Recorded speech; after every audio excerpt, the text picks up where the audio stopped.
Playoff football comes down to a handful of key plays. Oh, absolutely. And I'm thinking back to that AFC Championship game a few years ago where one single sack completely flipped the momentum and sent the Chiefs packing. It just proves how important that pass rush is. Oh, 100%, especially in those big games, man. Speaking of pass rush, right? The Chiefs just made a move that has everybody buzzing, trading for defensive end Josh Uche from the Patriots. A good one. So we're going to break this down full film room style here. All right, love it. Analyze this trade from every angle. Yeah. The draft pick value, Uche's strengths. Okay. How he fits into that Chiefs D-line, the whole 9 yards. Yeah, let's do it. It's fascinating. Yeah.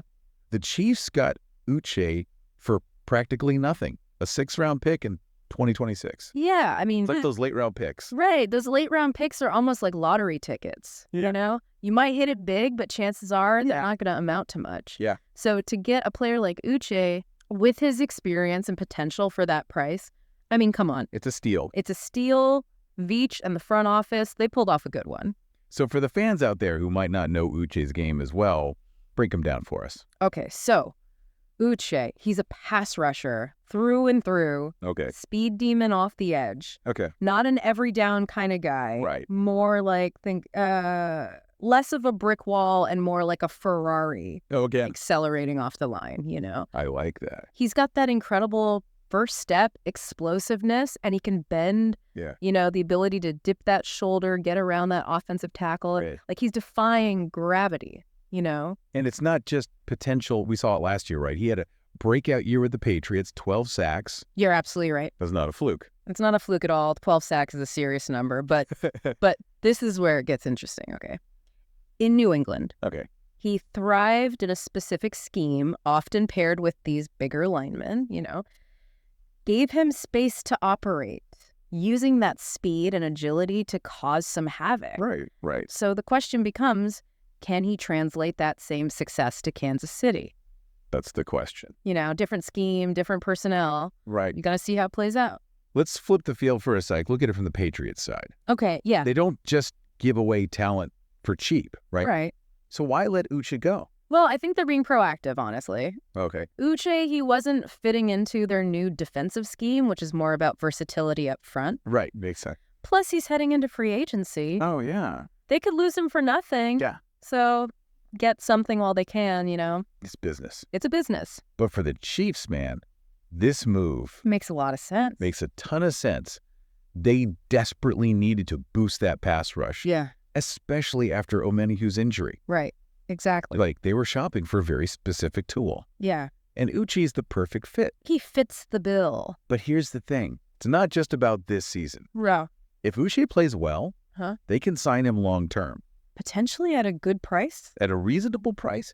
It's a low-risk, high-reward play here. It is. It could pay off big time. You got it. But the elephant in the room, right? Wow. How does Uche fit into this D-line? Okay, yeah. I mean, you got Chris Jones, Karlaftis, Dana Schittle. Lots of talent. Where does Uche even slide in? Right. Well, that's what's so fascinating is Spagnuolo, the defensive coordinator. Yeah. He's known for being creative. Right. With his personnel, Uche's not going to be used on every down. Right. They got guys for that. Right. But 3rd and long, yeah, Chiefs need to stop. That's when Uche comes in. So passing situations, you're picturing him opposite Chris Jones. Yeah. Giving them a 2-pronged attack on the edge. Yeah, hold on. It's not that simple. Okay.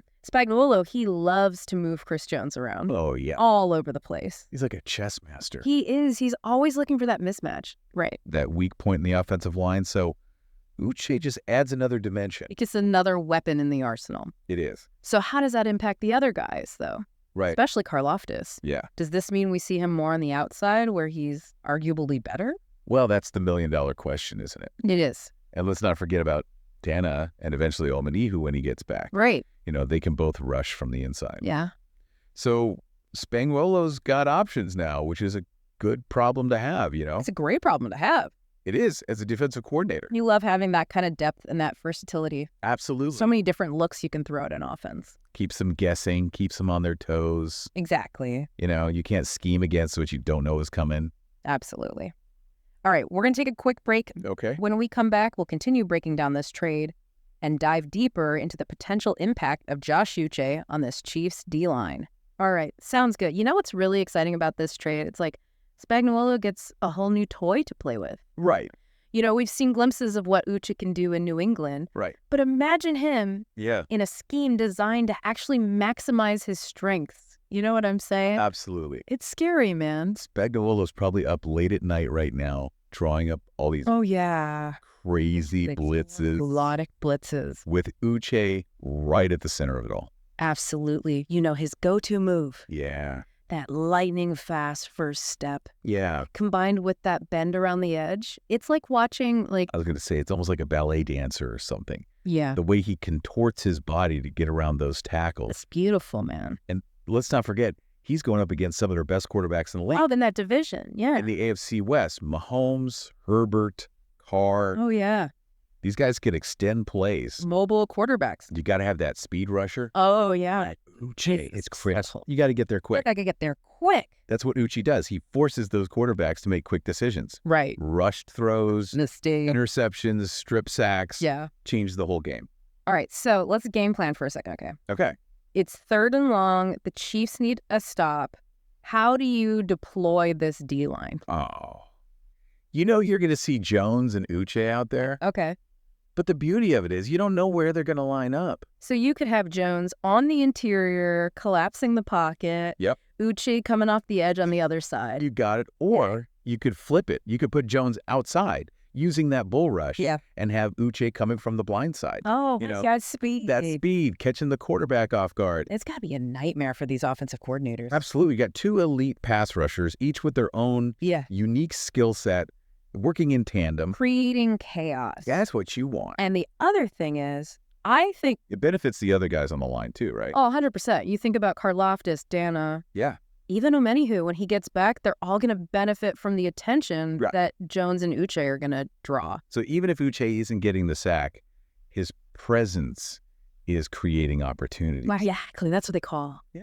A rising tide lifts all boats. I like that. I like that. That's what it is, a sign of a truly dominant defense. Absolutely. You've got multiple threats offense has got to count for. They make them think too much. They overthink. They hesitate. That's when the mistakes happen. That's when the mistakes happen, and that's what you want as a defense. Absolutely. So who benefits the most here? Yeah. We talked about Karlaftis a bit. Is this the year he takes that next step to Pro Bowl caliber? You know, Karlaftis is the most intriguing guy in all this. Yeah. He's got the tools. He's got the size, the strength, the motor. He was playing inside a lot last year. He was, and it wasn't really his best spot. It's not his natural position. He's a natural edge rusher. That's where he can really shine. Yeah. So I think with Uche coming in, Spagnuolo can afford to keep Karlaftis on the outside. So this could really unlock his potential. It could put him in a position to succeed. That's a huge impact. It is, and it's not just Karlaftis. Yeah. Think about Dana, solid, versatile player. Yeah, plays inside, plays outside. Exactly, and now he's even more valuable. Right. Fills in where needed, provides quality snaps. It's like this one trade has just energized this entire defensive line. It's a chain reaction, makes the whole unit more dynamic, unpredictable. Unpredictable, that's what you want. That's what you want, and don't forget, Uche is still on his rookie deal. Oh, that's right. That's huge. They're getting him at a bargain. Gives them more flexibility with the cap. Exactly. Address other needs, maybe even extend Chris Jones. That's a great point. It impacts the whole roster. It does. It's a smart move, big picture thinking. Yeah, long-term vision. That's what the Chiefs are all about. Yeah. Absolutely. Committed to winning year after year. All right, we've broken down the trade, Uche's skill set, the impact on the D-line. Yeah. But the real test comes on game day. That's right. We could break down film, we could talk schemes and all that, but at the end of the day... It's about results. The field's going to tell the story, right? It is. We can speculate all day long, but it comes down to winning games. You got it. And how Uche contributes to that. Absolutely. We've talked about all positives, the potential impact. Yeah. But what about the risk? Every move has a risk. You're absolutely right. Every move has risk, every trade. What are you seeing as the potential downsides with Uche? Well, first off, you got to acknowledge 2022, that was his only really productive season. Right. So can he do it again? Can he replicate that in a new system? Right. Different team, different expectations. Yeah. And we talked about how well he played with those bigger linemen in New England. The Chiefs, they're a little different, more movement, more versatile. It's a different style. It's possible he doesn't quite fit in the same way. It's possible. So that's something to keep an eye on. And the other thing that worries me a bit, the durability. Oh, yeah. He's had some injury issues. Yeah, he hasn't always played a full season. Right, and you're counting on him. To stay healthy, and to be out there every week. Exactly, week in, week out. So it might not work out the way they hope. You never know. It's the NFL. He might struggle. He might get hurt. It's a gamble. It is, but even with that risk, this is still a win for the Chiefs.